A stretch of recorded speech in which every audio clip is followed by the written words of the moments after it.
আল্লাহ রাব্বুল আলামিন শুনিয়ে বললেন, হে বিশ্বাসী ইমানদারেরা, কুতিবা আলাইকুমুস সিয়াম, আমি আল্লাহ তোমাদের কাছে রোজাকে ফরজ করলাম, কামা কুতিবা আলাল্লাযিনা মিন ক্বাবলিকুম, কামা মানে যেমন, ফরজ করলাম ক্বাবলিকুম তোমাদের পূর্ববর্তী নবীর উম্মতদের উপরে ওই রকম ভাবে তোমাদের উপরে রোজাকে ফরজ করা হলো, লাআল্লাকুম তাত্তাকুন।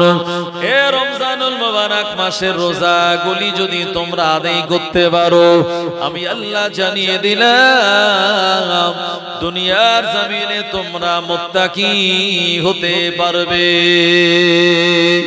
আরো জোরে বলেন সুবহানাল্লাহ। ও নবীর উম্মত উম্মাতানিরা, নামাজ এটা আমার জন্য, আপনার জন্য, আমার ভাইজানেরা, যাকাতটাও আপনার জন্য। ও নবীর উম্মতেরা, হজও কিন্তু আপনার জন্য। কিন্তু আমার আল্লাহ এই রোজার ব্যাপারে বলেছেন, নামাজ তোমাদের জন্য, যাকাত তোমাদের জন্য, হজ তোমাদের জন্য। আল্লাহ বললেন রোজা হলো আমার জন্য। প্রিয় নবী হাদিসে কুদসিতে বলেছেন, আল্লাহ পাক শুনিয়েছেন, قال الله تعالى الصوم لي وانا اجز به। আল্লাহ পাকের প্রিয় নবী বললেন রোজা হলো আমার জন্য, মানে আল্লাহ বলেছেন রোজা হলো আমার জন্য, ও আজিজ বিহি, এবং এই রোজার প্রতিদান আমি আল্লাহ, আমি নিজেই তার প্রতিদান। জোরে বলুন। নামাজের ব্যাপারে আল্লাহ বলেছেন, ইন্নাস সালাতা তানহা আনিল ফাহশাই ওয়াল মুনকার, নিশ্চয়ই নামাজ খারাপ গর্হিত কাজ থেকে তোমাদের দূরে রাখে। যাকাত জাহান্নামের আগুন থেকে আমাদেরকে হেফাজত করবে। আর যাকাতের দ্বারা, যাকাত আদায় করলে জাহান্নামের আগুন তার থেকে দূরে থাকবে। আর রোজা আদায় করলে আল্লাহর নবী বললেন, আল্লাহ পাক হাদিসে কুদসির ভিতরে নবীকে শুনিয়েছেন, আস-সাওমু লি, রোজা আমার জন্য। রোজা কার জন্য? আল্লাহর জন্য। জোরে বলেন না সুবহানাল্লাহ। ভাই, নামাজ এমন একটি ইবাদত যেটা করলে পরে আপনি মানুষকে দেখাতে হবে, মানে মানুষ দেখতে পাবে যে আপনি নামাজ পড়ছেন। কেউ যদি শুধু চুপচাপ দাঁড়িয়ে থাকে, তার নামাজ হবে ভাই? তাকে রুকু করতে হবে, সেজদা করতে হবে, তাশাহুদ পড়তে হবে, সালাম ফেরাতে হবে। তাহলে আপনি যখন নামাজ পড়বেন মসজিদে, লোক কিন্তু দেখতে পাবে যে লোকটা নামাজি। আপনি যখন যাকাত দেবেন, এই যাকাতও কিন্তু গরিব মানুষেরা যাদেরকে দেবেন তারা কিন্তু জানতে পারবে যে লোকটা আমায় 2000 টাকা দিল, 1000 দিল, 500 দিল, আমায় যাকাত দিল, এবং যাকাতের কথা আপনি তাকে উল্লেখ করে দেবেন আমার ভাইজানেরা। তাহলে কিছু মানুষ কিন্তু জানতে পারবে যে আপনি যাকাত দিলেন। কথা ঠিক কি না? কিন্তু রোজা হলো এমন একটা ইবাদত, মানুষকে দেখানোর কোনো জায়গা নেই, এটা মানুষ দেখতে পায় না। আমার ভাইজানেরা, রাতের বেলা আপনি সেহরি করলেন, এ সাহারি করার পর থেকে সারাদিন আপনি রোজা রাখলেন। এই রোজা রাখাটা এটা মানুষকে দেখানো যায় না। এই রোজা কিন্তু আল্লাহর জন্য হয়।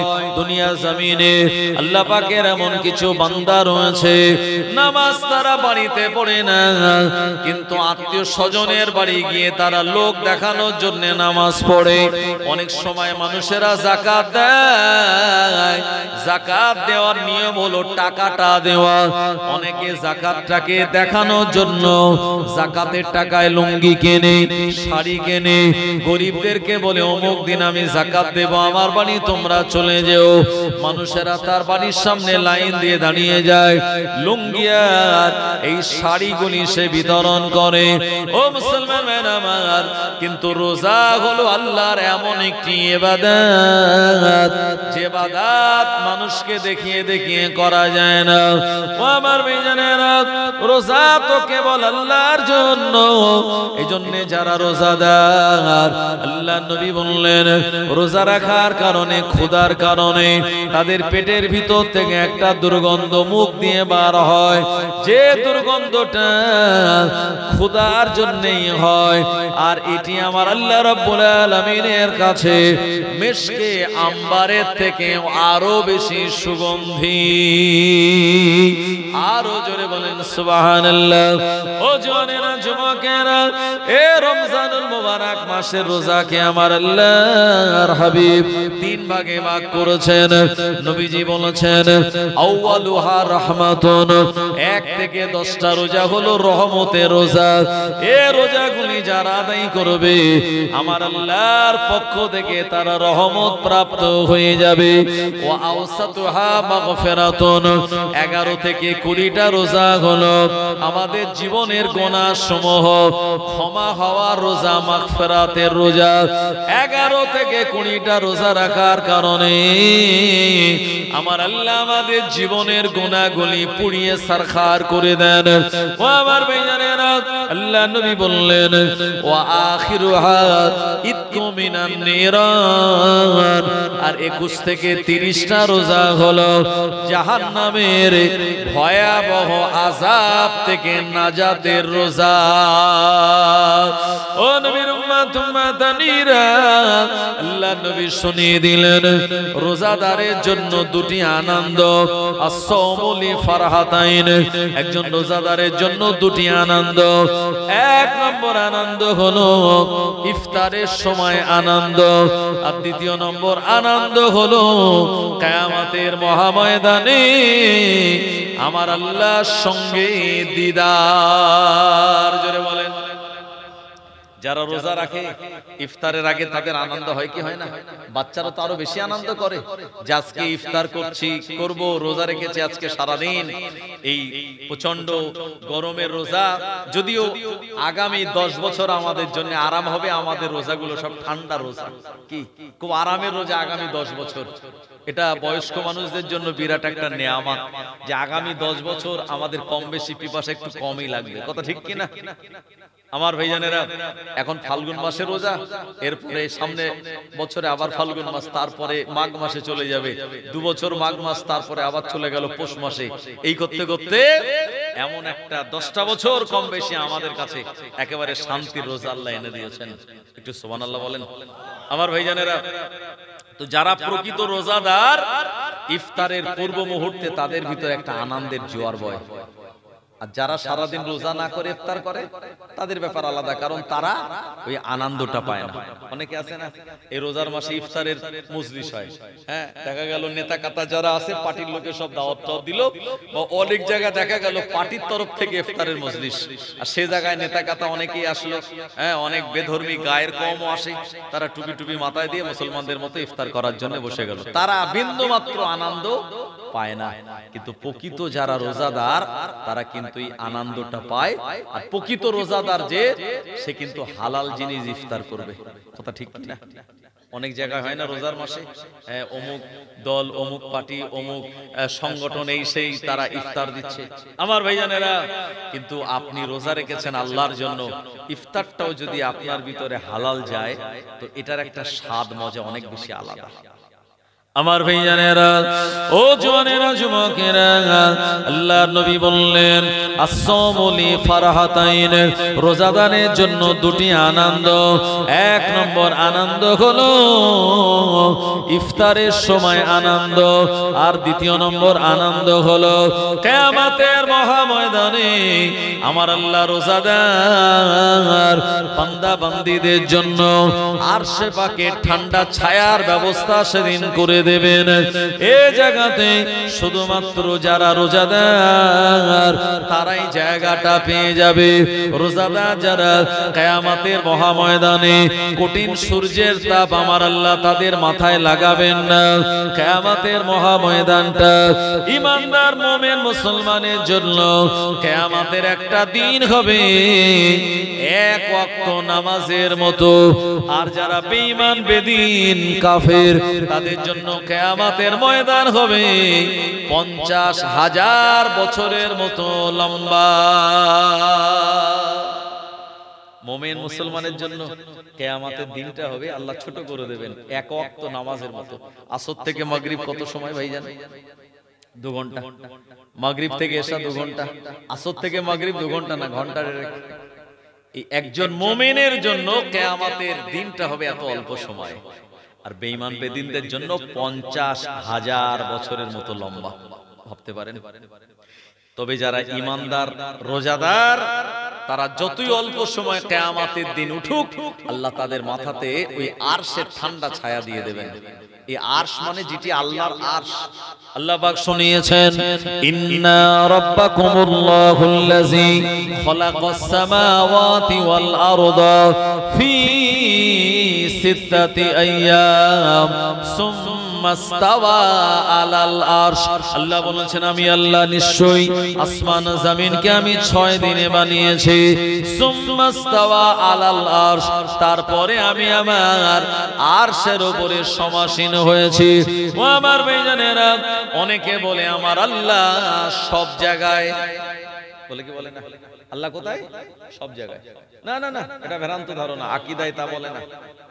আল্লাহ পাক সব জায়গায় নয়, আল্লাহ পাক নিজেই বলেছেন আমার নির্ধারিত থাকার জায়গা কোথায়? সুম্মাস্তাওয়া আলাল আরশ, আরশের উপরে। কিন্তু আল্লাহর কুদরতি ক্ষমতা সব জায়গায়। আপনি কিতাবের নাম বলছি, আকায়েদে নাসাফি লিখেছেন কে? ইমামে আজম আবু হানিফা রাহমাতুল্লাহ আলাইহি। 80 হিজরিতে জন্মগ্রহণ করেছিলেন, 150 হিজরিতে দুনিয়া থেকে বিদায় নিয়েছিলেন। 70 বছর হায়াত আল্লাহ তাআলাকে দিয়েছিলেন।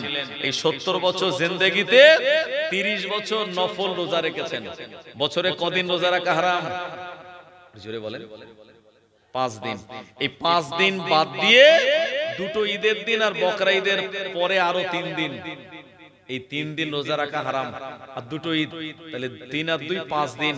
কেউ যদি বলে না বকরিদ হয়ে গেল আজ থেকে রোজা শুরু করব, শরীয়ত বলে দিয়েছে ওই বকরিদের পরেই যদি কেউ রোজা রাখা শুরু করে তার আমলনামায় গুনাহ লেখা হবে। কারণ এই বকরা ঈদের যে কোরবানির গোশত, এটা একটা আল্লাহ তাআলার পক্ষ থেকে নেয়ামত প্রাপ্ত গোশত। আর এই গোশতের স্বাদ, মজা, টেস্ট অনেক আলাদা।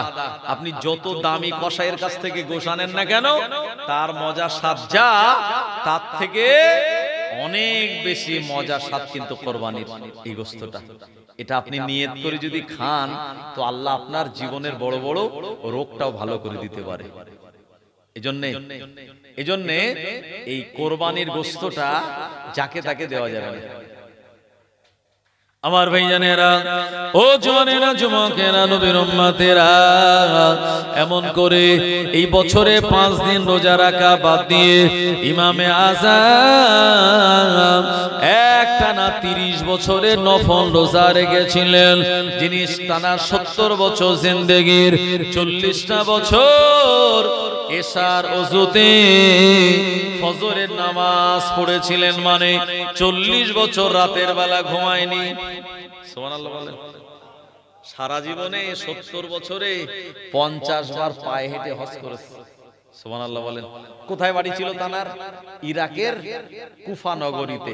আর ওখান থেকে মক্কাতুল মুকাররমা একেবারে কম দূরত্ব নয়, প্রায় 1200 কিলোমিটারের মতো রাস্তা। আমাদের এখান থেকে মক্কাতুল মুকাররমা এই আরব সাগরের উপর দিয়ে যদি যান তো আরব সাগর দিয়ে গেলে আপনার 5,500 কিলোমিটার।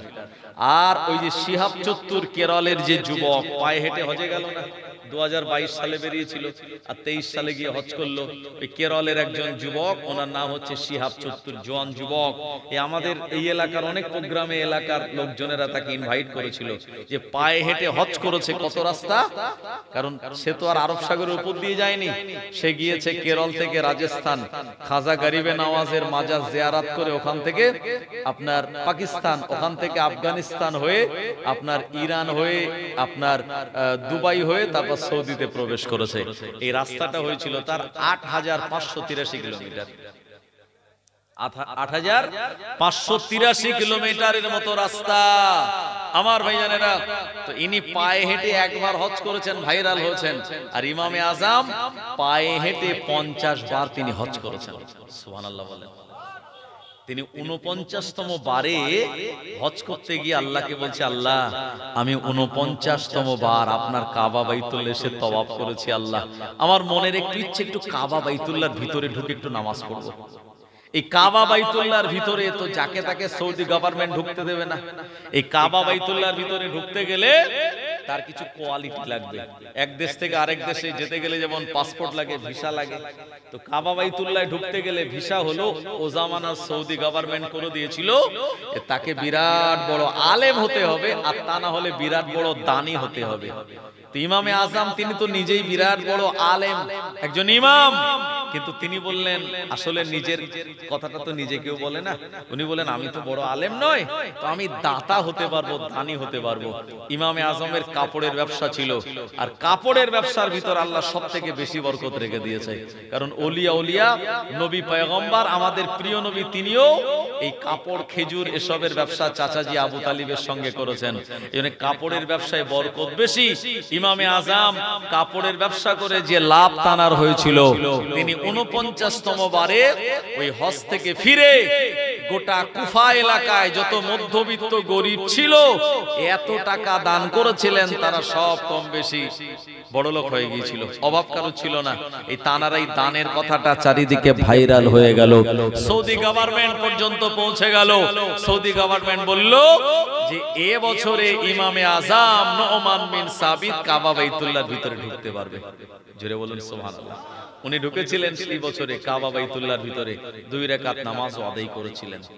আমার ভাইজানেরা, জওয়ানেরা, যুবকেরা, ইমামে আজমের লিখিত কিতাব আকায়েদে নাসাফি, যেটা মাদ্রাসায় পড়ানো হয়, এই কিতাবের ভিতরে তিনি লিখেছেন আমার আল্লাহ সব জায়গায় নয়, বরঞ্চ আমার আল্লাহর কুদরতি ক্ষমতা সব জায়গায়। আল্লাহ পাক কতটা কাছে, আল্লাহ নিজেই বলেছেন মিন হাবলিল ওয়ারিদ। ওয়ারিদ মানে হচ্ছে আমাদের এই যে আপনার ঘাড়ের যে রগ আছে, এই রগের থেকে আমার আল্লাহ সাহায্য মদত আরো বেশি কাছাকাছি। ও আমার ভাইজানেরা, জওয়ানেরা, যুবকেরা, এমন করে এই রমজানুল মুবারক চাঁদের রোজাগুলি যারা আদায় করে, তাদের ভিতরে 2 আনন্দের, এক আনন্দ ইফতারের সময়, আর দ্বিতীয় আনন্দ হলো কিয়ামতের মহাময়দানে আমার আল্লাহ তাদের আরশে ঠান্ডা ছায়ার নিচে জায়গাটা দান করে দেবেন। গোটা কিয়ামতবাসীরা তাদের হিসাব দেওয়ার জন্য যখন পেরেশানির ভিতরে থাকবে, আমার আল্লাহর এই বান্দা বান্দীগণেরা জান্নাতি খাবার তানারা খাবেন। তানাদের ভিতরে আনন্দ আরামায়েশ থাকবে, কোনো দুশ্চিন্তা তানাদের ভিতরে থাকবে না। গোটা কিয়ামতবাসীরা জিজ্ঞাসা করে বলবে, ও রব্বুল আলামিন আল্লাহ, এরা কারা? আজকে কিয়ামতের দিন, মুসিবতের দিন, কোনো দুশ্চিন্তা তাদের গ্রাস করে নাই। এ সময় আমার আল্লাহ নিজেই জবাব দিয়ে বলবেন, এরা আর অন্য কেউ নয়, এরা হলো রোজাদার, যাদের হাড়িতে চাল ছিল, যাদের বাড়িতে তরকারি ছিল, পকেটে তাদের টাকা ছিল, দোকানে তাদের খাবার ছিল, সব খাদ্যের আয়োজন থাকার পরেও আমি আল্লাহ আমাকে ভালোবাসার জন্য, আমাকে খুশি করার জন্য এই খাদ্যগুলি তারা গ্রহণ করা থেকে বিরত রেখেছিল। আমি আল্লাহ আমার ওয়াদা তাদের আরশে বাকে ঠান্ডা ছায়ার নিচে বসিয়ে আমার জান্নাতি খাবার তাদের খাওয়াতে লেগেছে। আরো জোরে বলেন সুবহানাল্লাহ। ও জওয়ানেরা, যুবকেরা, এই জন্য যারা রোজাদার আমার আল্লাহ তাদের জীবনের গুনাহসমূহকে মাফ করে দেন। ও জওয়ানেরা, তবে না না না, হক মারা গুনাহ আমার আল্লাহ জীবনে কোনোদিন মাফ করবেন না। হক মারা গুনাহ, এই শবে বারাতে চাঁদ গেল, যে ছেলে মেয়েরা আপনার, যে ছেলেগুলো মসজিদে শুক্রবার একদিন যায়, শবে বারাতের রাতে তারা ভিড় লাগিয়েছিল না লাগায়নি? পুরো মসজিদ প্যাকটা। আবার সামনে লাইলাতুল কদর আছে, সেই জায়গায়ও তারা মসজিদ পুরো ভর্তি করে দেবে। তাদের মনে একটা চিন্তা ভাবনা কাজ করে, তাদের মনে আছে এটা যে সারা বছর বদমাইশি দুষ্টুমি করলেও এই শবে বারাতে আর শবে কদরে রাতের বেলা গিয়ে একটু ইবাদত বান্দেগি করে ইমাম সাহেবের সঙ্গে হাত তুলে, তাদের কান্না তো আসেন, একটু হাত তুলে দোয়া টোয়া করে আর ওই বাদশা মিষ্টি যা দেয় সেটা নিয়ে বাইরে বের হলে ইনশাআল্লাহ জীবনের সব গুনাহ মাফ হয়ে যাবে। তাদের এই ধারণা আছে, এই জন্য তারা এই দুটো রাত মসজিদে ভিড় লাগায়। অবশ্যই দুটো রাত আল্লাহর কাছে মর্যাদাপূর্ণ, কিন্তু এই যারা এক রাত যায় আল্লাহ তাদের জন্য নেয়ামত দেয় না, বরঞ্চ সারা বছর যারা মসজিদের সঙ্গে মহাব্বতের কানেকশন রেখে দেয়, নামাজ কালামগুলি আদায় করে নেয়ামত তো তারা পায়। আর এরা মিষ্টি আর বাতাসা নিয়ে বাড়ি চলে আসে। হ্যাঁ, এই তো এবারে ভিডিও ভাইরাল হলো শবে বরাতে রাতের বেলা এই নিউ টাউনে, যেখানে আপনার বিশ্ব বাংলা যেটা বিরাট বড় গেট আছে, সেখানে জওয়ান যুবকেরা সব বাইক নিয়ে র্যালি করছে। শবে বরাতে বয়স্করা নামাজ কালাম পড়ছে, আর তারা কোন রকম নামাজ কালাম পড়ে বাইক নিয়ে সেখানে গিয়ে র্যালি করছে। আমার ভাইজানেরা, ও জওয়ানেরা, যুবকেরা, না না না, শবে বরাতের রাতের বেলা, লাইলাতুল কদরের রাতের বেলা সবার দোয়া আমার আল্লাহ কবুল করেন না। আল্লাহ নবী বললেন, এক নম্বরে যা দোয়া আল্লাহর দরবারে কবুল হয় না, যে লোকটা এতিমের সম্পদ ভক্ষণ করে নিয়েছে, এমন ব্যক্তির সম্পদ নিয়ে নেওয়ার জন্য এতিম ছেলে বঞ্চিত হয়ে গেল, এমন ব্যক্তির দোয়া আমার আল্লাহ কবুল করেন না। দ্বিতীয় নম্বরে যার দোয়া আমার আল্লাহ কবুল করেন না, যে মানুষটা শরাবখোর, মদ খায়, এমন মদখোরের দোয়া আমার আল্লাহ কবুল করেন না। তিন নম্বরে যে পিতামাতার সঙ্গে খারাপ আচরণ করলো, মায়ের সম্মান করে না, মা বাপের দেখভাল করে না, আব্বা মাকে আব্বা মা বলে ডাকে না, আব্বা মায়ের সঙ্গে সম্পর্ক তুলে দিয়েছে, এমন সন্তান যদি সারা রাত মসজিদে কেঁদে কেঁদে দোয়া করে, আল্লাহর কসম, প্রিয় নবী বললেন, পিতামাতার অবাধ্য হওয়া সন্তানগুলি দোয়া আমার আল্লাহ তিনি কবুল করেন না। ও মুসলমান আমার, চার নম্বরে যা দোয়া আল্লাহ কবুল করেন না, যারা জ্যোতিষীদের কাছে হাত দেখায়, বিভিন্ন জায়গায় গিয়ে জ্যোতিষীরা যেখানে বসে তাদের কাছে গিয়ে বলে যে ব্যবসা করি, লাভ পাইনি, একটু হাত দেখো তো আমার হাতে কোনো সমস্যা আছে নাকি। জ্যোতিষী হাত দেখে বলছে তোমার কপালে শনি লেগে আছে, এই একটা পাথর দিচ্ছে আর একটা এই গাছ দিচ্ছে, এটা বাঁধো সব ঠিক হয়ে যাবে। এইরকম হাত যারা জ্যোতিষীদের কাছে দেখায়, সেই রকম ব্যক্তির দোয়া আল্লাহ কবুল করেন না। ও আমার ভাইজানেরা, দুনিয়ার জমিনে নিজের রক্তের সম্পর্কের আত্মীয় যারা, ভাই বোন, এরকম পিতামাতা বা রক্তের সম্পর্কে যাদের সঙ্গে বন্ধন রয়েছে, তাদের সঙ্গে যদি সম্পর্ক পরিত্যাগ করে দেয়, আল্লাহ নবী বললেন এদেরকে বলা হয় অকাতুর রাহিম, এমন করে সম্পর্ক ছিন্নকারী দোয়া আমার আল্লাহ দরবারে মঞ্জুর হয় না।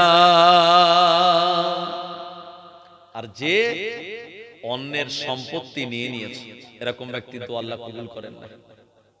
দেখা গেল মসজিদে জমি দান করে দিয়েছে, মসজিদে জমি দান করার পর কেউ যদি দাবি রাখে যে এই মসজিদের জায়গা কিন্তু আমাদের উপরে, এ মসজিদ আমাদের মসজিদ, সে যদি বলে আমাদের মসজিদ এখানে, সেখানে গিয়ে যদি দাদাগিরি দেখায় বা বড় বড় কথা বলে, তোমার সঙ্গে আমার ঝগড়া, এটা আমার দাদা বা আব্বা দান করেছিল, মসজিদে ঢুকবে না। মসলায় বলা আছে ওই রকম মসজিদে নামাজই হবে না।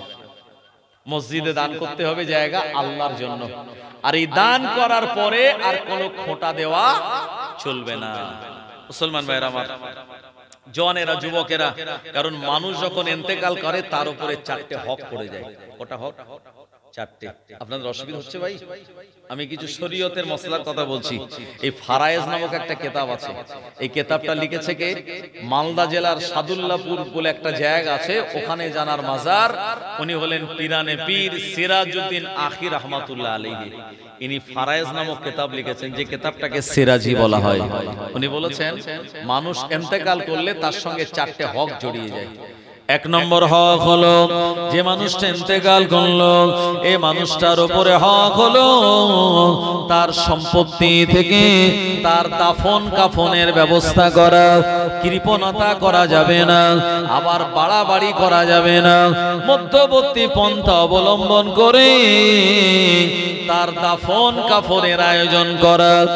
কোন ব্যক্তি মারা গেলে তার উপরে সন্তানদের দ্বিতীয় নম্বর হক হলো এ ব্যক্তিটা ব্যক্তিটা যদি কোনো জমি জায়গা বা যদি কোনো ওসিয়ত করে যায় যে আমার জানাজা পড়াবে অমুক হুজুর, আমার জানাজা পড়াবে অমুক মাওলানা, আমি আমার জায়গাটা এই মাদ্রাসাতে দান করে গেলাম, আমি আমার এই জমিটা অমুক মসজিদে দান করে গেলাম, এমন যদি তার ওসিয়ত থাকে, ও আমার ভাইজানেরা, ওই ওসিয়তটাকে পরিপূর্ণ করা সন্তানদের হক, সন্তানদের দায়িত্ব।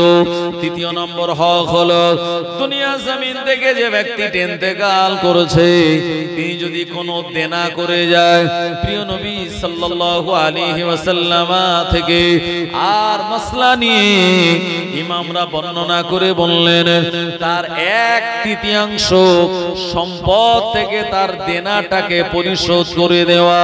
ও মুসলমান আমার, আর তার জন্য 4 নম্বর হক হলো যে ব্যক্তি ইন্তেকাল করলো তার যে নির্ধারিত জমি জায়গা এটা সন্তান আদিদের ভিতরে লিজাকারি মিসলু হাজ্জিল উনসাইন অনুযায়ী আল্লাহ পাক সূরা নিসার ভিতরে এই হক তিনি বর্ণনা করে দিয়েছেন। একজন ছেলে যতটা সম্পদ পাবে আর পিতার সম্পদ মেয়েটা তার হাফ পাবে, মানে তার বোন ভাইয়ের থেকে অর্ধেক পাবে। এই নিয়ম অনুযায়ী সম্পদটা বন্টন করে দেওয়া এটাও হলো মৃত ব্যক্তির একটা হক। ও আমার ভাইজানেরা, কোন মানুষ যখন ইন্তেকাল করে এই 4টে হক তার সন্তানদের পালন করার দায়িত্ব পড়ে যায়। ও মুসলমান আমার, এই সন্তানেরা তারা যদি পিতামাতার হকগুলি, ওসিয়তগুলি, দায়িত্বগুলি পালন না করে এরা গুনাহগার হয়ে যাবে। আর এমন গুনাহগার ব্যক্তির দোয়া আমার আল্লাহ তিনি মঞ্জুর করেন না। আমার ভাইজানেরা, শরীয়তে বলেছে যে 4টে কারণে সে তার পিতার সম্পত্তি থেকে বঞ্চিত হতে পারে। কটা কারণে? 4টে কারণে। যদি আপনার আমার ভিতরে 4টে কারণ থাকে, ওই 4 কারণে আপনি আমি আমার আব্বা দাদার সম্পত্তি পাবো না। কি কি? আরবিতে এটাকে বলা হয় মাওয়ানে ইরস। মাওয়ানে ইরস মানে বাধা প্রাপ্ত হয় 4টি কারণে। বৈধ সম্পত্তি আপনার আব্বার আছে কিন্তু আপনি পাবেন না আপনার ভিতরে যদি 4টে দোষ থাকে। কি কি দোষ? শরীয়ত বলেছে, আমি বলছি না। ও আমার ভাইজানেরা, 1 নম্বর হলো আপনি ভারতবর্ষের মানুষ। ও আমার ভাইজানেরা, এখান থেকে আপনার দেশ পরিত্যাগ করে আপনি অন্য দেশে চলে গেলেন। শরীয়ত বলে দিয়েছে যে মানুষটা নিজের দেশ ছেড়ে দিয়ে চলে গেল অন্য জায়গায় আর বললাম আর এই দেশে কোনোদিন ফিরব না, এমন ব্যক্তি তার পিতার সম্পত্তি থেকে বঞ্চিত হয়ে যাবে। সেই দেশ থেকে চলে গেছে আর বলেছে আমি এই দেশে আর আসবো না। শরীয়ত বলল যে তার পিতার সম্পদ থেকে সে বঞ্চিত হয়ে যাবে। কিন্তু যদি সে ফিরে আসে, হয়তো ধরুন আমেরিকায় গেছে, এই যে আমেরিকায় নতুন প্রেসিডেন্ট নির্বাচন হয়েছে, ডোনাল্ড ট্রাম্প। এই প্রেসিডেন্ট নির্বাচন হওয়ার পরে দেখা গেল অনেক ভারতীয়দের এই ফেরত পাঠিয়ে দিচ্ছে কিনা, ফেরত পাঠিয়ে দিচ্ছে যে না, যারা প্রবাসী এই আমেরিকার জন্য তারা বিপজ্জনক, এই জায়গায় তাদের থাকতে দেওয়া হবে না। অনেক ভারতীয়কে অলরেডি এই ফেরত পাঠিয়ে দিয়েছে ডোনাল্ড ট্রাম্পের সরকার। আমার ভাইজানেরা, তো কেউ যদি বলে যে আমি চলে গেলাম আর আসবো না, তাহলে সম্পত্তি থেকে সে বঞ্চিত। দ্বিতীয় নম্বরে, যে ব্যক্তিটা এতদিন মুসলমান ছিল কিন্তু সেই ব্যক্তিটা যদি মনে করে এখন আমি আর মুসলমান থাকবো না, খ্রিস্টান কিংবা ইহুদি হয়ে যাব, শরীয়ত জানিয়ে দিল ইসলাম ধর্ম পরিত্যাগ করে সে যখন অন্য কোন ধর্ম গ্রহণ করে নেবে, এমন ব্যক্তি তার পিতার সম্পত্তি থেকে বঞ্চিত হয়ে যাবে। ও মুসলমানেরা, মা জওয়ানেরা, যুবকেরা, এই রকম ব্যক্তিকে মুরতাদ বলা হয়। মুরতাদ ব্যক্তি তার পিতার সম্পদ পাবে না। তৃতীয় নম্বরের কারণ মাসলার ভিতরে বলা হয়েছে ওই ব্যক্তিটা যদি গোলাম হয়ে যায়, গোলাম মানে কৃতদাস হয়ে যায়। আসলে সে ছিল স্বাধীন, কোন এলাকায় কোন দেশে চলে গেল, ওই জায়গায় যাওয়ার পর সে বিক্রি হয়ে গেল, কারোর আন্ডারে সে গোলামতি করা শুরু করে দিল। ও আমার ভাইজানেরা, ওই ব্যক্তির মাথার উপরে কোনো মালিক রয়েছে এবং সে তাকে কিনে নিল টাকার বিনিময়ে। এমন যদি কোনো সন্তান গোলাম হয়, শরীয়ত তাকে বলে দিয়েছে এমন ব্যক্তি তার পিতার সম্পদ থেকে বঞ্চিত হয়ে যাবে। আর 4 নম্বরে, নিজের পরিবারের কোন আত্মীয়কে যদি সে হত্যা করে দেয়, যার উপরে কিসাসের হুকুম পড়ে গেল। ও আমার ভাইজানেরা, ধরুন আপনি বা আমি যদি কোনো ব্যক্তিকে হত্যা করি, কোনো মুসলমানকে হত্যা করে দেই এবং হত্যা করার পরে যদি দোষী সাব্যস্ত হয়ে তার উপরে কিসাস চলে আসে, এই রকম ব্যক্তি তার পিতার সম্পদ থেকে বঞ্চিত হয়ে যাবে। ও আমার ভাইজানেরা, এজন্য শরীয়ত বলল পিতার সম্পত্তি পেতে গেলে গোলাম হওয়া যাবে না, কাউকে হত্যা করা যাবে না, অন্য দেশে গিয়ে সেখানে চিরজনমের মতো বসবাস করা যাবে না, আর নিজের ধর্ম পরিত্যাগ করে অন্য ধর্মেও যাওয়া যাবে না। যদি 4টে দোষ থাকে, শরীয়ত আপনাকে সম্পত্তি থেকে বঞ্চিত করে দেবে। ও আমার ভাইজানেরা, কেউ যদি ইহসান করে দেয় ওটা তার ব্যক্তিগত ব্যাপার, কিন্তু পিতা যদি তার সম্পদ না দেয় তাহলে ওই পিতা কিন্তু গুনাহগার হবে না। আমার ভাইজানেরা, এই যে আব্বা ইন্তেকাল করেছে কিন্তু দাদা বেঁচে আছে, আমাদের সমাজে কি বলে যে সম্পদটা মওজু হয়ে গেল। মানে পোতা আছে আর পোতার যে আব্বা সে নেই, ইন্তেকাল করেছে, মানে বাপের কোলে ছেলে মারা গেছে। অনেক সময় এই রকম কেসটাকে আমরা বলি যে এই সম্পত্তিটা মওজু হয়ে গেল। এখন মওজু হয়ে যাওয়া মানে বাপ যেহেতু বেঁচে আছে, মানে দাদা বেঁচে আছে কিন্তু ছেলেটা মারা গেছে, কিন্তু সেই দাদার পোতা আছে। শরীয়তে সেই দাদার উচিত হলো যে তার ছেলে যেহেতু মারা গেছে তাই পোতাকে সম্পদটা মোটামুটি বুঝিয়ে দেওয়া, যে তুমি আমার পোতা, আমার ছেলে যেহেতু মারা গেছে আমার আগে, তাই আমি তোমায় সম্পদটা বুঝিয়ে দিলাম। যদি না দেয় তাহলে শরীয়ত কিন্তু ওই দাদাকে ধরবে না এবং তাকে হুকুমও জারি করেনি শরীয়ত যে তোমার এই পোতাটাকে এই সম্পত্তিটা বুঝিয়ে দিতেই হবে। বরঞ্চ যদি দেয় তাহলে ইহসান করলো, এটা অবশ্যই আল্লাহর কাছে ভালো, আর যদি না দেয় তাহলে সে কিন্তু ধরা পড়বে না। কিন্তু নিজের মেয়েকে যদি সম্পদ না দেয় সে ধরা পড়ে যাবে। বড় ছেলেটাকে বেশি করে দেয়নি, আপনার কমিয়ে দিয়েছে, ছোট ছেলেটাকে বেশি করে দিয়েছে, এই জায়গায় সে ধরা পড়বে এবং আল্লাহর কাছে জবাবদিহি করা লাগবে। মুসলমান ভাইরা আমার, ও জওয়ানেরা, যুবকেরা, এইজন্য দুনিয়ার জমিনে আপনার আব্বা যদি ওসিয়ত করে যায় অমুক জায়গাটা, অমুক সম্পত্তিটা আমি মাদ্রাসায় বা মসজিদে দিয়ে গেলাম, আগেকার মানুষেরা এটা হয়তো রেজিস্ট্রি করে দেয়নি বা আলাদাভাবে কাগজপত্রে রেকর্ড করা নাই, সন্তানের শরীয়ত অনুযায়ী উচিত হলো আমার আব্বা জান যেহেতু ওসিয়ত করে দিয়েছে, ওই আব্বার ওসিয়তটা মানা হলো সন্তানের জন্য ওয়াজিব। ও আমার ভাইজানেরা, ওই সন্তান যদি আব্বা জানের এই ওসিয়তটাকে পালন করে, সন্তান নিজেও নেকি পাবে, সওয়াব পাবে, আর তার আব্বা ওই কবরে জিন্দেগিতে আমার আল্লাহর পক্ষ থেকে বিরাট বড় নেয়ামত প্রাপ্ত হয়ে যাবে। কিন্তু না না না, আব্বা জানের দান করে দেওয়া, আব্বা জানের সাদকা করে দেওয়া, ওই সম্পত্তি যদি সন্তান পরবর্তী সময় না দেয় কিংবা নিজের আয়ত্তে রাখতে চায়, তাহলে সে শরীয়তের ওয়াজিব নামক একটা বিরাট বড় হুকুমকে সে অমান্য করলো। এই ওয়াজিব নামক হুকুম অমান্য করার কারণে তার উপরে কাবিরা গুনাহ হয়ে যাবে। আর এমন ব্যক্তির পিছনে ইমামতিতে নামাজে দাঁড়ানো মাকরুহ তাহরিমি। সেই লোকটা যদি কোনোদিন ইমামতি করে তার পিছনে ইক্তেদা করা হলো মাকরুহ তাহরিমি। আমার ভাইজানেরা, জওয়ানেরা, যুবকেরা, এইজন্য 5 ওয়াক্ত নামাজ আমাদের উপরে ফরজ।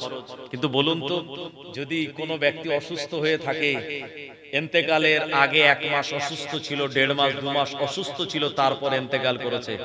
শরীয়তে আপনি আলেম ওলামাদের কাছে যাবেন, তারা বলবে কোচি তোমার আব্বা যে কদিন অসুস্থ ছিল এই 5 ওয়াক্ত নামাজের কাফারাটা দিয়ে দাও। কাফারা কি? 1 ওয়াক্ত নামাজের কাফারা হলো একটা ফিতরা। একটা ফিতরার দাম কত বর্তমানে? 60 টাকা, 55 টাকা 60 টাকা চলছে। এই একটা ফিতরা হলো 1 ওয়াক্তের নামাজের কাফারা। তো 5 ওয়াক্ত নামাজের কাফারা এই 5টা হওয়া দরকার, কিন্তু না, শরীয়তের মসলা হলো আপনি যখন আপনার আব্বার না পড়া নামাজের কাফারা দেবেন তখন 5 ওয়াক্তের দিলে হবে না, আপনাকে তখন 6টা করে কাফারা দিতে হবে। 6টা করে, বুঝে আসছে ভাই? 6টা করে কেন দেবেন? আপনি বলেন হুজুর নামাজ তো ফরজ, আপনার ফজর জোহর আসর মাগরিব এশা, 6টা কেন দিতে হবে? কারণ এশার নামাজ আছে কি বেতের ওয়াজিব, ওই ওয়াজিব নামাজের জন্য আরো একটা কাফারা আপনায় বেশি করে দিয়ে টোটাল 6টার হিসাব করে দিতে হবে। তাহলে ওয়াজিবের গুরুত্ব আছে না নাই? আমরা যে এই রমজান শেষ করে যে 2টি নামাজ পড়বো, আপনার একটি হলো ঈদুল আজহা আর একটা ঈদুল ফিতির। ঈদুল ফিতির হচ্ছে রমজানের পরের দিন যেদিন শেষ হবে, আর ঈদুল আজহা হলো এই ঈদুল ফিতিরের নামাজ যেদিন পড়বো তার ঠিক 2 মাস 9 দিন পর, মানে জিলহজ চাঁদের আমরা 10 তারিখে ঈদুল আজহার নামাজ পড়ি। এই ঈদের নামাজটা কি সুন্নাত না ওয়াজিব না ফরজ? একটু বলবেন কেউ? এটা হলো ওয়াজিব। আমার ভাইজানেরা, রমজানুল মুবারকে রোজা রাখা হলো ফরজ, আর ঈদুল ফিতরের নামাজ আদায় করাটা হলো ওয়াজিব। এজন্য প্রিয় নবী বললেন, যারা রমজানুল মুবারক মাসে রোজাগুলি আদায় করলো, এ রোজা আদায় করার পর আর ঈদের নামাজ আদায় করলো না বা ঈদুল ফিতরের নামাজে যোগদান করলো না, ইচ্ছাকৃত ছেড়ে দিল, ঈদুল ফিতরের ওয়াজিব নামাজ না আদায় করার কারণে তার কিন্তু বিরাট কাবিরা গুনাহ হয়ে যাবে। ও আমার ভাইজানেরা, প্রিয় নবী জানিয়ে দিলেন, রমজানের রোজা রাখার পর ঈদুল ফিতরের নামাজ যারা আদায় করে নেবে, আমার আল্লাহ তাদেরকে ওই রকম বেগুনা মাসুম বানিয়ে দেবেন, যেমন কিনা কোনো বাচ্চা ভূমিষ্ঠ হয় মায়ের গর্ভ থেকে, তার নামায় আমলে যেমন কোনো গুনাহ থাকে না, ঈদুল ফিতরের ওয়াজিব নামাজ আদায় করার পর আমার আল্লাহ তানাকে এরকম বেগুনা মাসুম বানিয়ে দেন। ওয়াজিব হলো একেবারে আপনার ফরজের কাছাকাছি, এজন্য ওয়াজিব আদায় করাটা বিরাট বড় গুরুত্বপূর্ণ। এজন্য পিতা মাতা যেটা ওসিয়ত করে যাবে, কোন সন্তান যদি পালন না করে তার ওয়াজিব আদায় না করার গুনাহ তার আমলনামায় লেখা হয়ে যাবে। ও আমার ভাইজানেরা, এবং তার কারণে তার পিতামাতা কবরের ভিতরে কষ্টের ভিতরে অবস্থান করবেন। ও আমার ভাইজানেরা, প্রিয় নবী বললেন, ওই পিতামাতা তো ভাগ্যবান, ওই পিতামাতা তো আল্লাহর কাছে বড় প্রিয়, যে পিতামাতা দুনিয়া জমিনে টাকা পয়সা রেখে যায়ছে এরকম পিতামাতা নয়, সম্পদ রেখে গেল এমন পিতামাতা নয়, যে পিতামাতা দুনিয়ার জমিনে নেক সন্তান ছেড়ে রেখে গিয়েছে, আলেম হাফেজ নামাজি পরহেজগার আল্লাহওয়ালা, ওই নেক সন্তানগুলি পিতামাতার কবরের ধারে গিয়ে যদি দোয়া করে, রব্বির হামহুমা কামা রব্বায়ানি সগীরা, ও রব্বুল আলামিন আল্লাহ, আপনি আমার পিতামাতার প্রতি রহম করুন, যেমন তারা আমাদের ছোটবেলায় লালন পালন করেছিল। ও আমার ভাইজানেরা, প্রিয় নবী বললেন, এটাই হলো দুনিয়ার জমিনে রেখে যাওয়া ওই পিতামাতার জন্য সব থেকে মূল্যবান সম্পদ। জোরে বলুন, সব থেকে মূল্যবান সম্পদ এটা।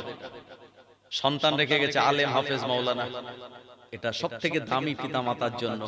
সম্পত্তি টাকা রেখে গিয়েছিল ব্যাংকে, জমি জায়গা আছে, এটা তো ভাগ বটোয়ারা করে নেবে অনেকে, কিন্তু নেক সন্তানের গুরুত্ব বিরাট বেশি। কিন্তু দেখা যায় আমরা যদি সেই পিতামাতার ওসিয়ত হক আদায় না করি, আমি তো গুনাহগার হলাম, সেই সঙ্গে সঙ্গে যারা বিদায় নিয়েছে তাদেরকেও কষ্টের ভিতরে রাখলাম। আমার ভাইজানেরা, ও নবীর উম্মত উম্মাতানিরা, ইমামে গাজ্জালী রাহমাতুল্লাহ আলাইহি তানার কিতাবের ভিতরে তিনি বর্ণনা করে বললেন, এ দুনিয়ার জমিনে যখন লাইলাতুল কদর আসে, আমার আল্লাহ রাব্বুল আলামিনের কাছে রূহগুলি অনুমতি চায়, আল্লাহ একবার আপনি আমাদের অনুমতি দিন, আমরা আমাদের প্রিয়জনদের কাছে যাব। ইমাম গাজ্জালী রাহমাতুল্লাহ আলাইহি বলেন, যারা ভালো রূহ, যারা নামাজি ছিল দুনিয়ায়, আল্লাহওয়ালা ছিল যারা, পরহেজগার যারা ছিল, এমন নেক রূহ দিগকে আমার আল্লাহ অনুমতি দেন লাইলাতুল কদরের রাতের বেলা তানারা চলে আসেন পরিবারের মানুষজনের কাছে। এ সময় তানারা পরিবারের মানুষদের নামাজি পরহেজগারিতা, কোরআন তেলাওয়াত করা অবস্থায় দেখে তানারা খুশি হন এবং সন্তানাদি তেলাওয়াত করা আর সন্তানাদি নামাজ পড়ার কারণে ওই পিতামাতার মনটা খুশ হয়ে যায়। ও আমার ভাইজানেরা, ওই পিতামাতারা এ দুনিয়া জমিনে এসে রূহানি হালাতে তাদের সন্তানের জন্য দোয়া করে, কিন্তু যদি কোনো সন্তান তার আব্বা আম্মার বিরোধী জায়গায় চলে, বিরোধিতার রাস্তায় চলে, তাদের কথাকে মান্যতা না দিয়ে উল্টো রাস্তায় চলে, ও আমার ভাইজানেরা, ওই পিতা মাতার আত্মা রূহগুলি তখন কষ্ট পায়। ও আমার ভাইজানেরা, এজন্য সদা সর্বদা প্রিয় নবী বললেন, দুনিয়ার জমিন থেকে আব্বা মা চলে যাওয়ার পরেও হক থেকে যায়। তার অন্যতম হক হলো ওসিয়ত পালন করা। দ্বিতীয় নম্বর হক হলো আপনার আব্বা মা যাদের সঙ্গে মিশত, যাদের সঙ্গে বন্ধুত্ব ছিল, আপনি তাদের সঙ্গে সুসম্পর্ক বজায় রাখবেন, তাদের কাছে গিয়ে ভালো মন্দ জিজ্ঞাসা করবেন, তাদের কিছু হাদিয়া দেবেন। আপনি আমার আব্বার বন্ধু ছিলেন, আপনার সঙ্গে আমার আব্বার ভালো মহব্বত ছিল, আমি সন্তান হয়ে আমার আব্বার বন্ধু হিসাবে আপনি এত সম্মান বা হাদিয়া দিলাম, আপনার ভালো মন্দ আমি জিজ্ঞাসা করলাম বা আপনার সঙ্গে আমি সম্পর্ক রেখে দিলাম। প্রিয় নবী বললেন, এটার দ্বারাও পিতা মাতার হক আদায় হয়ে যায়। আপনার মা যদি ইন্তেকাল করে, ওই মায়ের একটু খেদমত করার মন আপনার চায়, কিন্তু না না না, মা তো নাই, মায়ের বোন খালাম্মার কাছে চলে যান, ওই খালামার পায়ে আপনি হাত দিন, খালামার পায়ে কদম বুচি করুন, তাকে শাড়ি হাদিয়া দিন, টাকা পয়সা হাদিয়া দিন।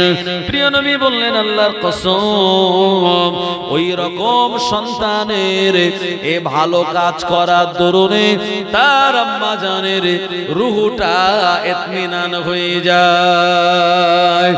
আরো জোরে বলেন সুবহানাল্লাহ।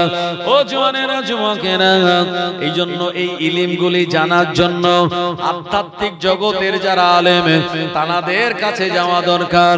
আল্লাহর একজন ওলি বান্দার নাম আমি আপনাদেরকে শোনাই, জানার নাম হলো শামসে তিবরিজি রাহমাতুল্লাহ আলাইহি। ওনার সমসাময়িক যুগে একজন মানুষ ছিলেন, বিরাট বড় মাপের আলেম। ওই আলেমের নাম হলো আল্লামা রুমি রাহমাতুল্লাহ আলাইহি। নাম শুনেছেন আপনারা? শামসে তিবরিজি রাহমাতুল্লাহ আলাইহি এটা বিরাট বড় আধ্যাত্মিক জ্ঞানের আলেম। আর ওনার যুগের বিরাট কেতাবী একজন আলেম ছিলেন, ওনার নাম হলো আল্লামা রুমি রাহমাতুল্লাহ আলাইহি। ভাই, আমি একটা কেতাবে সেদিন দেখছিলাম যে যারা আধ্যাত্মিক জ্ঞানের আলেম হয় তাদের বেশভূষা, তাদের শরীরের যে পোশাক আশাক, এগুলি খুব একটা চাকচিক্য হয় না, তাদের দেখে মনে হবে তারা যেন পাগল। এই জন্যে সাহাবে কেরামদের ভিতরে যারা আসহাবে সুফফার ভিতরে ছিলেন, এই তানাদের দেখলে আজকের জামানার মানুষরা বলতো এরা তো পাগল। তানাদের আসহাবে সুফফাদের চেহারা এমন ছিল, তানারা গরিব ছিলেন, বেশভূষা এরকম ছিল আমার ভাইজানেরা, কিন্তু জান্নাতি সার্টিফিকেট প্রাপ্ত সাহাবা একরামগণেরা তানারা। জোরে বলুন সুবহানাল্লাহ। তো শামসে তিবরিজি এটা বিরাট বড় আধ্যাত্মিক জ্ঞানের আলেম, তানার কাছে ইলমে লাদুন্নি, ইলমে বাতিনি আছে। আর ও জামানার বড় আলেম হলো, মানে ইলমে জাহিরির আলেম হলো আল্লামা জালালউদ্দিন রুমি রহমাতুল্লাহ আলাইহি, যার বেশভূষা চাকচিক্য এবং এলাকার মানুষ সবাই তাকে বিরাট বড় আলেম বলে জানে, সব সময় লাইব্রেরি রুমে থেকে কিতাবপত্র সে মোতালা করে। এখন শামসে তিবরিজি চিন্তা করলেন, আমি একবার ওই জালালউদ্দিন রুমির কাছে যাব, যাওয়ার পরে দেখব যে তানার কিতাবের জ্ঞান কতটুকু। আমার ভাইজানেরা, আল্লামা জালালউদ্দিন রুমি রাহমাতুল্লাহ আলাইহি তিনি তানার লাইব্রেরি রুমে কিতাব মোতালা করতেছিলেন। এই সময় শামসে তিবরিজি রাহমাতুল্লাহ আলাইহি ওই লাইব্রেরি রুমে প্রবেশ করার অনুমতি চাইলেন। আসসালামু আলাইকুম, অনুমতি দেওয়া হলো। ওয়া আলাইকুমুস সালাম বলে শামসে তিবরিজি প্রবেশ করে দেখতে পেলেন জালালউদ্দিন রুমি কিতাবগুলি তিনি মোতালা করেন। কিন্তু না না না, শামসে তিবরিজি রাহমাতুল্লাহ আলাইহিকে বসার জায়গা দিলেন না, কিংবা একটুখানি মেহমানদারির আয়োজন করলেন না। জালালউদ্দিন রুমি রহমাতুল্লাহ আলাইহি তার কিতাব তিনি মোতালা করেই যাচ্ছে। শামসে তিবরিজি চিন্তা করছে, বাপ রে বাপ, এত বড় আলেম আর আমি এসেছি তার কাছে, অথচ আমায় না বসার জায়গা দেওয়া বা আমায় একটু মেহমানদারি করবে এক গ্লাস পানি দিয়ে, সেটাও করল না। শামসে তিবরিজি দেখছে চেহারার দিকে, দেখতে দেখতে তার মনে হলো যে মেহমানদারি না করা আর বসতে না বলা, এটা হলো মানুষের ভিতরে অহংকারের আলামত।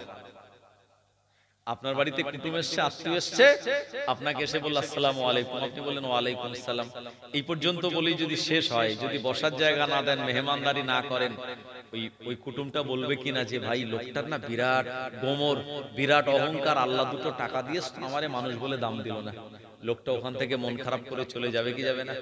আমার ভাইজানেরা, এই মেহমানদারি না করানোর জন্য ইব্রাহিম আলাইহিস সালাম তার পুত্রবধূকে, তার ছেলেকে বলেছিলেন তোমার ঘরের চৌকাঠটা পাল্টে নেবে, বলেছিলেন না বলেননি? ইব্রাহিম নবী ছিলেন ফিলিস্তিনে আর ইসমাইল নবী মক্কাতুল মুকাররমায়। 86 বছর বয়সে সন্তান পেয়েছেন, তার প্রতি টান তো থাকবেই একটা বিরাট। এই 86 বছর বয়সে পাওয়া সন্তান যখন মক্কার জমিনে আস্তে আস্তে বড় হয়েছে, বনু জুরহাম গোত্রের একটা মহিলাকে বিয়েও করেছে। ইব্রাহিম নবী শুনেছেন, কিন্তু বৌমাকে এখনো চোখে দেখেননি। ইব্রাহিম নবীর মনে হলো একবার দেখে আসা দরকার যে আমার ছেলের স্ত্রীটা কি রকম হয়েছে। ফিলিস্তিন থেকে একটা হাতে লাঠি নিয়েছে, মাথায় পাগড়ি, একটা জুব্বা আর সুন্দর তানার চেহারা মোবারক, এটা নিয়ে ইব্রাহিম আলাইহিস সালাম টুকটুক করে মক্কাতুল মুকাররমায় পৌঁছে গেল। মানুষজনে জিজ্ঞেস করে, হে মক্কার জমিনের মানুষেরা, তোমরা কি বলতে পারো ইসমাইলের ঘর কোনটা? মানুষেরা দেখিয়ে দিল, আল্লাহর বান্দা, এই জায়গায় ইসমাইলের ঘর। আল্লাহর প্রিয় নবী ইব্রাহিম খলিলুল্লাহ আলাইহিস সালাম ইসমাইল আলাইহিস সালামের ঘর চিনে তানার ঘরের কাছে গিয়ে দাঁড়িয়ে গেলেন, সালাম দিলেন, আসসালামু আলাইকুম ইয়া আহলাল বাইত। সালাম দেওয়ার খানিকক্ষণ পর দরওয়াজা খুলে গেল। ইব্রাহিম আলাইহিস সালাম দেখতে পেলেন দরওয়াজা খুলে দিল একজন অপরিচিত মহিলা। ইব্রাহিম আলাইহিস সালাম জিজ্ঞাসা করলেন, মা এটা কি ইসমাইলের ঘর? ওই মহিলা জবাব দিল, ক্বালা নাআম, হ্যাঁ এটা ইসমাইল আলাইহিস সালামের ঘর। ইব্রাহিম নবী নিজের পরিচয় গোপন করে বললেন, মা ইসমাইল এখন কোন জায়গায়? তোমার স্বামী কোন জায়গায় এখন? ওই মহিলা জবাব দিলেন, আমি ইসমাইলের বিবি, আর আমার স্বামী আল্লাহর দ্বীনের দাওয়াত দেওয়ার জন্য অন্য জায়গায় তিনি ভ্রমণের জন্য, সফরের জন্য গিয়েছেন। ইব্রাহিম আলাইহিস সালাম নিজের পরিচয় গোপন করে বললেন, মা একবার বলো তোমাদের সংসার কেমন চলছে? কিন্তু ইসমাইল আলাইহিস সালামের ওই বিবিটা, ইব্রাহিম নবী একজন বয়স্ক মানুষ, মাথা দাড়ি চুল তানার পাকা, হাতে তানার লাঠি, মাথায় তানার পাগড়ি, একজন মেহমান হিসাবে গিয়েছে, কিন্তু বসার জায়গা দেয় নাই, মেহমানদারি করায় নাই। ইব্রাহিম নবীকে দরওয়াজায় দাঁড় দাঁড় করিয়ে রেখে দিয়েছে। ইব্রাহিম নবী বললেন, মা তোমাদের সংসার কেমন চলছে? এ সময় ইসমাইল আলাইহিস সালামের বিবি বললেন, আল্লাহর বান্দা, আমাদের সংসার মোটেই ভালো চলে না, একবেলা খাওয়া হয়তো দুবেলা জুটে না, আমরা বিরাট অভাব আর অনটনের ভিতর দিয়ে দিন কাটাই। ও আমার ভাইজানেরা, তার ভিতরে কোনো মেহমানদারি ছিল না, তার ভিতরে আল্লাহর শুকরিয়া আদায় করা ছিল না। এ সময় ইব্রাহিম আলাইহিস সালাম চলে যাওয়ার সময় বললেন, মা তোমার স্বামী যখন বাড়ি আসবে তোমার স্বামীকে বলে দিও সে যেন তার ঘরে চৌকাঠটা পরিবর্তন করে নেয়। ও আমার ভাইজানেরা, এই মহিলাটা বুঝতে পারেনি, ইসমাইল আলাইহিস সালামের বিবি বুঝতে পারেনি। ইসমাইল নবী বাড়ি এসেছেন, কয়েকদিন পর স্ত্রীকে জিজ্ঞাসা করলেন, এ আমার বিবি, আমার ঘরে থেকে কেউ তশরিফ এনেছিলেন? বলেন, হ্যাঁ, একজন এসেছিল, মুরব্বী, মাথায় তানার পাগড়ি, হাতে তানার লাঠি, পরনে একটা বিরাট বড় জুব্বা। এ মানুষটা আপনার খোঁজ করছিল। এই সময়ে মানুষটাকে আমি আপনার ইনফরমেশন দিলাম, কিন্তু মানুষটা আমায় কিছু প্রশ্ন করলো। তার ভিতরে প্রশ্ন ছিল, সংসার কেমন চলছে? আমি অভাব আর অভিযোগের কথা বললাম। উনি শোনার পরে বললেন, মা তোমার স্বামী যখন বাড়ি আসবে তোমার স্বামীকে বলে দিও ঘরে চৌকাঠ যেন পরিবর্তন করে নেয়। ইসমাইল আলাইহিস সালাম বললেন যে, এ আমার বিবি, তুমি কি জানো মানুষটাকে? বলল, না। ইসমাইল আলাইহিস সালাম বলেন, উনি হলেন আমার আব্বাজান, উনি হলেন আমার আব্বাজান, এসেছিলেন আমার ঘরে। তোমার উচিত ছিল তাকে বাড়ির ভিতরে আনা, বসতে দেওয়া, মেহমানদারি করানো। আর চলাচলতি কেমন চলছে তুমি প্রথমেই বলতে পারতে, আলহামদুলিল্লাহ, আল্লাহ যে হালাতে নিয়ে যাচ্ছে লাখো শুকরিয়া। কিছু মহিলা এরকম আছে না, স্বামী যত ইনকাম করুক বললো, তোমার সঙ্গে বিয়ে করে আমার জীবনটা শেষ, তোমার ইনকাম একেবারে অনেক কম, কি করা যাবে? দেখো পাশের বাড়ির লোকটা কত টাকা ইনকাম করছে, কত সুন্দর ঘর বাড়ি করছে, আর তুমি বেকার খালি সারাদিন ঘুরছো, এই করছো, তোমার দ্বারা কিছু হবে না। স্বামীকে খোঁটা দেয় কি দেয় না? এইরকম খোঁটা দেয় একজন মহিলা, প্রথম বিবি ছিলেন ইসমাইল আলাইহিস সালামের। ইসমাইল নবী বললেন, এ আমার বিবি, ঘরে চৌকাঠ পরিবর্তন করে নেওয়ার অর্থ হলো তোমার সঙ্গে আমার ঘর সংসার করা যাবে না, তোমায় তালাক দেওয়ার জন্য আমার আব্বা বলেছে। ও আমার ভাইজানেরা, এই মহিলা অবাক হয়ে গেল।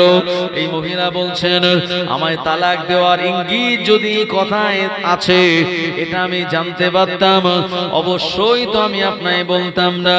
ও আমার ভাইজানেরা, ইসমাইল আলাইহিস সালাম তিনি যেহেতু নবী, আর ইব্রাহিম নবী তিনিও নবী, তাই বাপ বেটার কথা, একজন নবী আর একজনের নবীর কথা তো ভালোই বুঝতে পারে। ও আমার ভাইজানেরা, ওই বিবিটাকে তালাক দিলেন। ইসমাইল আলাইহিস সালাম আবার দ্বিতীয় বিবাহ করলেন।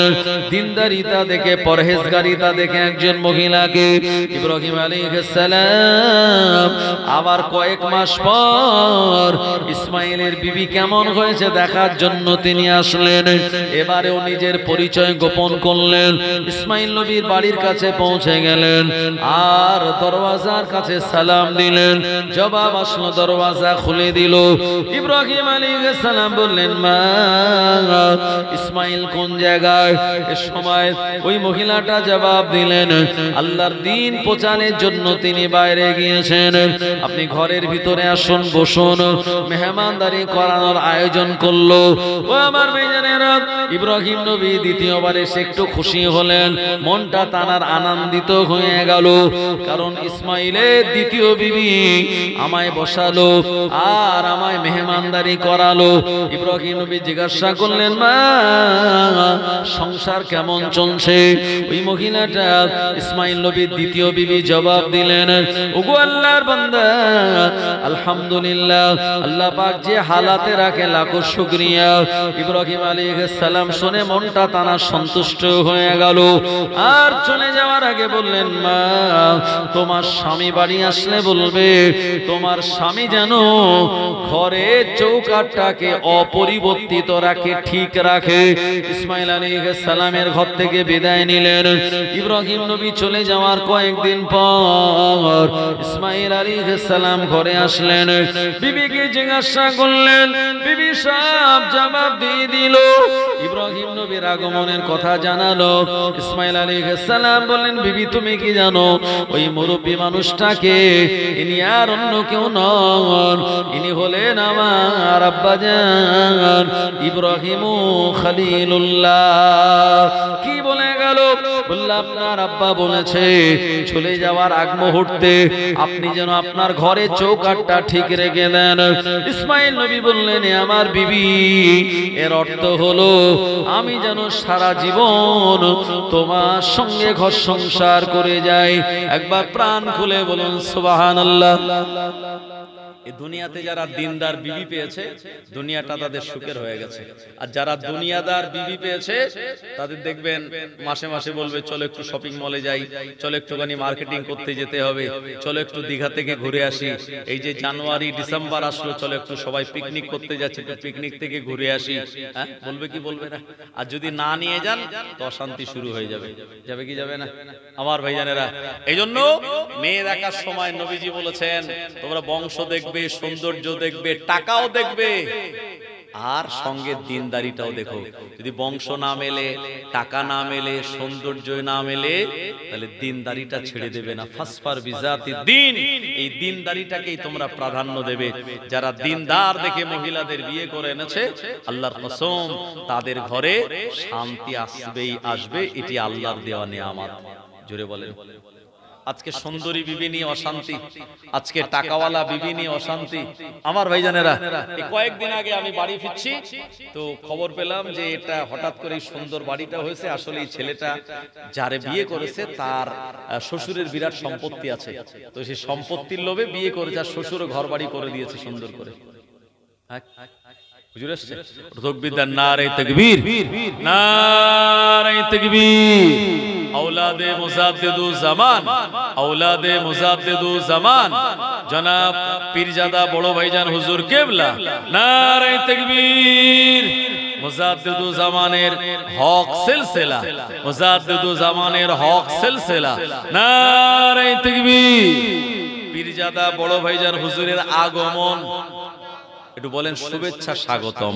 পীরজাদা বড় ভাইজান হুজুরের আগমন, শুভেচ্ছা আর স্বাগতম। পীরজাদা বড় ভাইজান হুজুরের আগমন, শুভেচ্ছা আর স্বাগতম। নারে তাকবীর।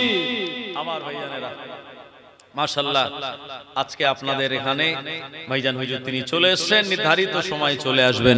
একটু প্রাণ খুলে দরুদ শরীফ, আল্লাহুম্মা সাল্লি আলা সাইয়্যিদিনা মাওলানা মুহাম্মদ ওয়া আলা আলিহি।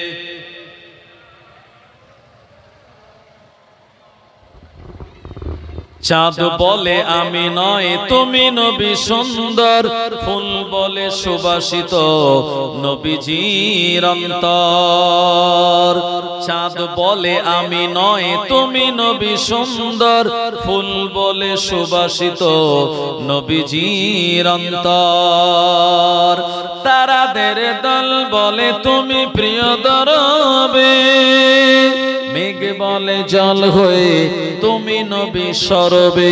মানুষের কাছে তুমি রহমের বন্ধন, মানুষের কাছে তুমি রহমের বন্ধন। চাঁদ বলে আমি নয় তুমি নবী সুন্দর, ফুল বলে সুবাসিত নবীজির অন্তর। রোদ বলে খুশি মনে তুমি নবী শান্তির, শেষ করে দিলে তুমি ছিল যত ভ্রান্তি। রাত বলে নূর ছিল রাসূলের দৃষ্টিতে, দিন বলে তুমি সেরা মাবুদের সৃষ্টিতে। আলোময় করে দিলে পৃথিবীর অন্দর, আলোময় করে দিলে পৃথিবীর অন্দর। চাঁদ বলে আমি নয় তুমি নবী সুন্দর, ফুল বলে বলে সুবাসিত নবীজির অন্তর লা ইলাহা ইল্লাল্লাহ লা ইলাহা ইল্লাল্লাহ লা ইলাহা ইল্লাল্লাহ মুহাম্মাদুর রাসূলুল্লাহ সাল্লাল্লাহু আলাইহি ওয়াসাল্লাম। আমি যে আলোচনা করছিলাম মনে আছে তো আপনাদের, যে শামসে তিবরিজি একজন আধ্যাত্মিক জগতের আল্লাহর ওলি, আর প্রবেশ করেছেন কার লাইব্রেরি রুমে? জালালউদ্দিন রুমি রাহমাতুল্লাহ আলাইহির লাইব্রেরি রুমে প্রবেশ করে সালাম দিয়েছেন, বসার জায়গাও দেয়নি, কোনো মেহমানদারিও করায়নি। শামসে তিবরিজি দেখেই বুঝতে পেরেছে এই আলেমের ভিতরে অহংকার আছে। সব জিনিসের একটা গরম আছে না নাই? পকেটে যদি 50,000 টাকা থাকে না, তো ভাষণ আলাদা হবে। কোমরে যদি একটা দামি পিস্তল গোঁজা থাকে, তো লেকচার তার আলাদা হবে। জি, হঠাৎ করে যদি লটারি কেটে 1 কোটি টাকা পেয়ে যায়, তার চাল চলন কথাবার্তা সব আলাদা হয়ে যাবে। সব জিনিসের একটা গরম আছে। এই মাদ্রাসা থেকে নতুন নতুন পাশ করে আসে যারা, তার একটা গরমে চলে বিরাট, যে এই সবে আলেম হয়েছে আমি। হ্যাঁ, তো এইরকম একটা গরম ওই জালালউদ্দিন রুমির ভিতরে ছিল। গরমটা কিসের? ইলমের অহংকারের গরম। আর ইলমের অহংকারের গরমে তো শয়তান হলো ফেরেশতাদের, ফেরেশতাদের শিক্ষক থেকে শয়তান হওয়ার তার প্রধানতম কারণ হলো কি? অহংকার। আমি আগুনের তৈরি মাটিকে সেজদা করব, ব্যাস এতেই শেষ। আমার ভাইজানেরা, ও নবীর উম্মতেরা, শামসে তিবরিজি রাহমাতুল্লাহ আলাইহি জালালউদ্দিন রুমি যে কিতাবগুলি মোতালা করছিল, ওই কিতাবগুলি টেবিল থেকে দু হাতে করে নিয়ে পাশে একটা কুয়া ছিল, ওই কুয়ার ভিতরে কিতাবগুলি সব ফেলে দিল। যেই ফেলে দিল, সঙ্গে সঙ্গে জালালউদ্দিন রুমি রাহমাতুল্লাহ আলাইহি প্রচন্ড রেগে গিয়ে বললেন, নানান কথাবার্তা বলা শুরু করলেন, গরম মেজাজ দিয়ে বলতে লাগলেন, কে তুমি? আমি তোমায় চিনি না, জানি না। আমি কিতাবগুলি মোতালা করে ইলম অর্জন করছিলাম, কিন্তু আমার সেই কিতাবগুলি নিয়ে তুমি কুয়ায় ফেলে দিলে। অনেক হম্বিতম্বি করলো, অনেক রাগ দেখালো। শামসে তিবরিজি রাহমাতুল্লাহ আলাইহি কোনো কথা বললেন না। সব রাগগুলি তিনি মাথা পেতে সহ্য করে নিলেন। একটা সময় জালালউদ্দিন রুমি রাহমাতুল্লাহ আলাইহি তার মেজাজ যখন একটু হালকা হয়েছে, রাগ একটু ঠান্ডা হলো, শামসে তিবরিজি ওই কুয়ার কাছে গিয়ে বললেন, এ কিতাব, আল্লাহর হুকুমে আমার কাছে চলে আয়। যেই বলেছে, কুয়া থেকে কিতাবগুলো উঠে হাতের উপরে চলে এসেছে, আর ওই কিতাবগুলি নিয়ে জালালউদ্দিন রুমি টেবিলের উপরে খুলে দিয়েছে। যে জায়গায় যে পেজ নাম্বারে পড়ছিল, ওই পেজটা ওপেন করে দিয়েছিল। একবার প্রাণ খুলে বলেন সুবহানাল্লাহ। জালালউদ্দিন রুমি তো দেখে অবাক। আমি কিতাব পড়ছিলাম, কিতাব কেড়ে নিয়ে কুয়ায় ফেলে দিল। সেই কিতাব কুয়া থেকে তুললো, হিসাব অনুযায়ী ভিজে যাওয়ার কথা, কিতাব ভেজেনি। আবার যেখানে আমি পড়ছিলাম পেজ নাম্বার ধরে সেটা খুলে দিয়েছে। শামসে তিবরিজির এমন, এটা দেখে জালালউদ্দিন রুমি সঙ্গে সঙ্গে বুঝতে পেরেছে সর্বনাশ। ইনি চাতাই তো কোনো মানুষ নয়, ইনি নিশ্চিত আল্লাহর একজন ওলি মানুষ। যে বকাবকি, যে রাগারাগি হুজুরকে করেছে, এই কারামাত দেখানোর সঙ্গে সঙ্গে তার রাগ ঠান্ডা। নবীদের কাছে আল্লাহ দায়িত্ব দিয়েছিলেন তৌহিদের বাণী পৌঁছাবে মানুষের কাছে, আর তোমাদের হাতিয়ার হলো মুজিজা। আর ওলিদের কাছে আল্লাহ নেয়ামত দিয়েছেন, দায়িত্ব দিয়েছেন শিরিক, বিদআত, অন্যায়, অবিচার সমাজ থেকে উৎখাত করা, আর তাদের হাতিয়ার হিসাবে আল্লাহ দিয়েছেন কারামাত। আমার ভাইজানেরা, তো কারামাত অস্বীকারী ফাসিক, আর মুজিজা অস্বীকারী কাফির। আমার ভাইজানেরা, তো এই কারামাত দেখে জালালউদ্দিন রুমি রাহমাতুল্লাহ আলাইহি সঙ্গে সঙ্গে মেজাজ একদম নরম হয়ে গেছে। আমার ভাইজানেরা, জালালউদ্দিন রুমি বললেন, হুজুর বেয়াদবি মাফ করুন, আপনার সঙ্গে আমি বেয়াদবি করে ফেলেছি, আপনাকে আমি অনেক ছোট বড় কথা বলে ফেলেছি। শামসে তিবরিজি বললেন, এ আল্লাহর আলেম বান্দা, তুমি কি পড়নি? নবীজি বলেছেন কয়েকটা কাজ তাড়াতাড়ি করার জন্য। 1 নম্বরে মসজিদে আযান হলে তাড়াতাড়ি নামাজ আদায় করা। 2 নম্বরে কারোর উপরে হজ ফরজ হলে তাড়াতাড়ি হজ করা, তৃতীয় নম্বরে কারোর উপরে যাকাত ফরজ হলে সেগুলি আদায় করা, 4 নম্বরে মেয়েটা সাবালিকা হলে যোগ্যতম পাত্র দেখে বিবাহ দিয়ে দেওয়া, 5 নম্বরে কোন ব্যক্তি যদি ইন্তেকাল করে দেরি না করে তার দাফন কাফনের আয়োজন করা, 6 নম্বরে কেউ যদি সালাম দেয় তার সালামে জবাব দেওয়া, আর কেউ যদি কারোর বাড়িতে মেহমান হিসাবে অংশগ্রহণ করে চলে যায় তাড়াতাড়ি মেহমানদারির আয়োজন করা।